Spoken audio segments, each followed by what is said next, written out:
అందరికీ నమస్కారం అండి. నేను మీ భార్గవిని. ఇవాళ నాకు ఒక చిన్న ఆలోచన వచ్చింది. అది ఎంతవరకు కరెక్టో కాదో మీరందరూ తెలియజేయాలి నాకు. ఏమీ లేదండి. మన అంటే దేవస్థానం యొక్క యాజమాన్యం కానీ, దేవస్థానం కమిటీ కానీ, ఈ భక్తులు పెద్ద పెద్ద క్షేత్రాలు అంటే మన చిన్న తిరుపతి, పెద్ద తిరుపతి ఇలాంటి క్షేత్రాలకి వెళ్ళి వాళ్ళు ఏదైనా ఇవ్వాలనుకునేది దేవుడికి ఇస్తారు. అది ఇప్పటికి చాలా మటుకు డెవలప్ అయ్యింది. ఈ పెద్ద పెద్ద దేవస్థానాలన్నీ కూడా డెవలప్ అయ్యాయి. ఎగ్జాంపుల్ చెప్తున్నాను. నా దగ్గర వంగ తోట ఉంది. ఆ వంగ తోట చాలా మటుకు వేశాను. కొంతమందికి పంచిపెట్టాను. చాలా మటుకు పంచిపెట్టేశాను. ఇంకా నాకు అవసరం లేదు వంగ తోట. నేను వంగ తోట వేయడం ఆపేయాలి కదా. కాదని చెప్పి ఇంకా వంగ తోట వేస్తే ఎవరు తీసుకుంటారు? అది ఎవరు తీసుకోరు. ఇప్పుడు భగవంతుడు కూడా అంతేనండి. మీరు ఆయనకి ఒకే రోజు నేను శ్రీరన్నం పెట్టేస్తాను, అంతా ఆ ఒక ఆయనకే పెట్టేస్తాను అని అంటే కాదండి. వేరే వేరే మారుమూల గ్రామాలలో కూడా అదే వెంకటేశ్వర స్వామి ఉంటారు. ఎగ్జాంపుల్ మాకు ఇక్కడ అన్నవరపాడని ఊరుందనమాట. అక్కడ కూడా స్వామి చాలా పవర్ఫుల్. అక్కడ పెళ్ళిళ్ళు అవి జరుగుతూ ఉంటాయి. నేను ఎగ్జాంపుల్కి మాత్రమే చెప్తున్నాను. చిన్న చిన్న దేవస్థానాల్లో కూడా బ్రాహ్మలు పూజలు అవి చేస్తుంటారు.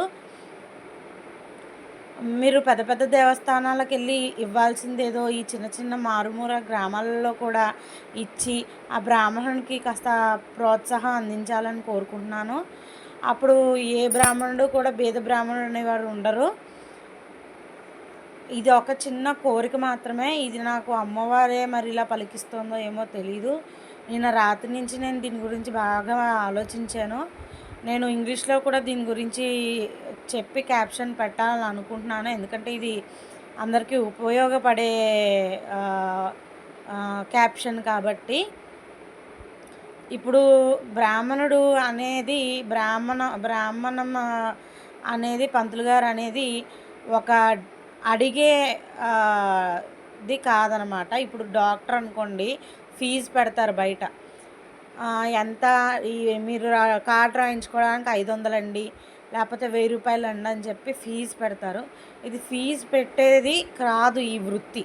ఈ బ్రాహ్మణ వృత్తి మీరు ఇచ్చే రూపాయి అయినా తీసుకోవాలి, 10 రూపాయలైనా తీసుకోవాలి. ఒక్కొక్కళ్ళు 50 రూపాయలు ఇచ్చే వాళ్ళు ఉంటారు. ఒక్కొక్కరు మరీ వచ్చి వెళ్ళిపోయే వాళ్ళే ఉంటారు.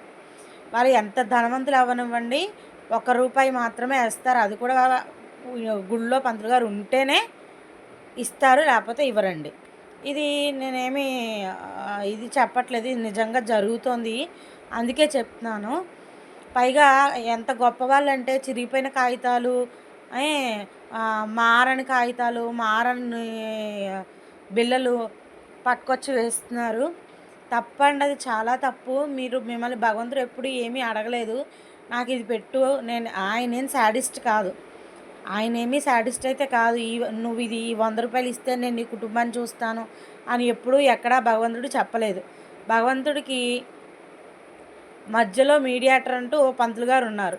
ఈ రోజుల్లో డబ్బు లేకపోతే అసలు జీవితమే లేదు. అలాగని ఎక్కడ ఏ గుడికి వెళ్ళండి, మీరు ఎక్కడ ఏ పంతులు గారు కూడా డిమాండ్ చేయరు. మీరు ఇంత ఇస్తేనే మీకు పెళ్లి జరిపిస్తాము, మీరు ఇంత ఇస్తేనే మీకు గృహప్రవేశం నడుస్తుంది, ఇలాగ ఎప్పుడూ కూడా బ్రాహ్మణుడు చెప్పరనమాట. మీరు చెప్పిన టైంకి, ముహూర్తం టైంకి ఒక అరగంట ముందే వచ్చి కూర్చుంటారు. అర్ధరాత్రి 2 అవనివ్వండి, 3 అవనివ్వండి, ఆయన తిననివ్వకపోండి, ఆయన అలా వచ్చి కూర్చుంటారనమాట. ఎందుకు? అదొక బాధ్యత. ఎందుకంటే మనం ఒక బాధ్యత వహించాం కాబట్టి ఆ బాధ్యత నెరవేర్చాలి. ఎగ్జాంపుల్ మా వారే ఉన్నారండి. ఆయన పంతులు గారే పెళ్ళిళ్ళు చేయిస్తారు, కళ్యాణాలు చేయిస్తారు, గృహప్రవేశాలు చేయిస్తారు, ఇవన్నీ కూడా ఆయన చేయిస్తారు. ఏ టైం కంటే ఆ టైంకి వెళ్ళాలండి. నిన్న 3ంటికి లేచారు, మొన్న 2ంటికి లేచారు, ఇవాళ మళ్ళీ 2ంటికి లేచారు. ఎప్పుడు ఎక్కడికి పరిగెట్టాలంటే అక్కడ పరిగెట్టాలండి. ఇది పరిగెట్టే ప్రొఫెషన్ కనుక డబ్బు గురించి ఆశిస్తే అసలు ఇందులో మనం ఆశించకూడదు. ఎందుకంటే ఆ దేవుడి మీదే భారం వేయాలంతే. నాయనా నేను కష్టపడుతున్నాను, ఆ కష్టానికి ఫలితం నువ్వే చూపించు అని చెప్పి దండం పెట్టుకోవడం తప్ప వీళ్ళు చేసేదేం లేదు. ఇంతే చెప్పాలనుకుంటున్నానండి.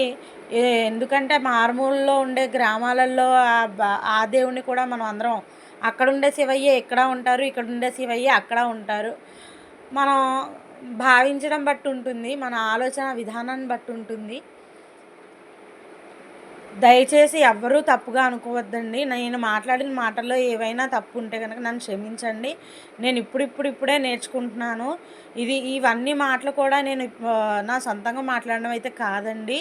నేను పెద్ద పెద్ద వాళ్ళు అంటే చాగంటి కోటేశ్వరరావు గారి ప్రవచనాలు విన్నాను. గరికపాటి గారి ప్రవచనాలు విన్నాను. రామారావు గారు మాట్లాడే మాటలు విన్నాను. ఇలాగా ఎంతోమంది పెద్ద పెద్ద వాళ్ళు మాట్లాడిన మాటలు బట్టి నేర్చుకుని నేను ఇప్పుడు ఇలా మాట్లాడుతున్నానండి. ఆ అమ్మవారే నాతో ఇలా చెప్పిస్తున్నారేమో. అందరికీ ధన్యవాదాలు. నన్ను ఆదరిస్తూ ఉండండి, ఇలాగే ఆదరించండి. మన హిందూ ధార్మికాన్ని ఇంకా మనం పెంపొందించాలి, ఇలాగే కంటిన్యూ చెయ్యాలి. ఇప్పటికి చాలామంది జనం మా ఊర్లో అయితే చెప్పక్కర్లేదండి, వాళ్ళందరికీ దైవభక్తి ఎక్కువే. అలాగని అందరి మీద కరుణ, జాలి, కృపా కటాక్షాలు కూడా ఎక్కువే మా జనానికి. వాళ్ళందరినీ చూసే నాకు ఇంట్రెస్ట్ కలిగింది. ఇంతటితో నేను వీడియో స్టాప్ చేస్తానండి. అందరికీ నా వీడియో చూసినందుకు పేరు పేరున ధన్యవాదాలు.